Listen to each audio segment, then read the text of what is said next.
Hi everyone, welcome back to our channel వంటింటి కథ. ఈరోజు మన రెసిపీ వచ్చేసి simple and tasty dal khichdi.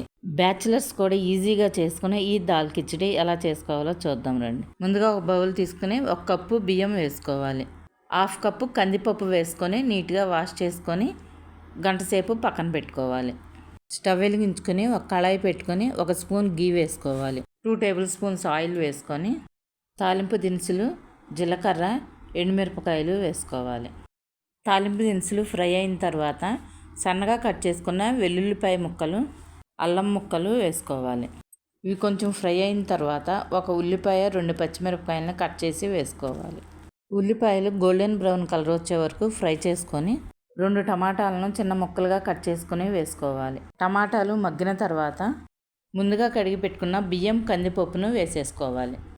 వీటిని 2 నిమిషాలు ఫ్రై చేసుకొని 5 కప్పుల వాటర్ పోసుకొని మూత పెట్టుకొని ఉడికించుకోవాలి. అన్నం పప్పు ఉడికిన తర్వాత రుచికి సరిపడా సాల్ట్, కొంచెం పసుపు, కారం, ధనియాల పొడి, కొంచెం గరం మసాలా వేసుకొని రైస్ మొత్తం ఒకసారి కలుపుకొని మూత పెట్టుకొని 5 నిమిషాలు కుక్ చేసుకోవాలి.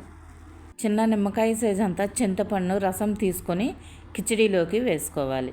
చింతపండు రసం వేసిన తర్వాత కిచిడీ మొత్తం ఒకసారి బాగా కలుపుకొని 2 నిమిషాలు కుక్ చేసుకొని కరివేపాకు, కొత్తిమీర వేసుకొని స్టవ్ ఆఫ్ చేసుకొని సర్వ్ చేసుకోవడమేనండి. అంతేనండి, simple and tasty dal khichdi ready. If you like this video, please do like, share and subscribe to వంటింటి కథ.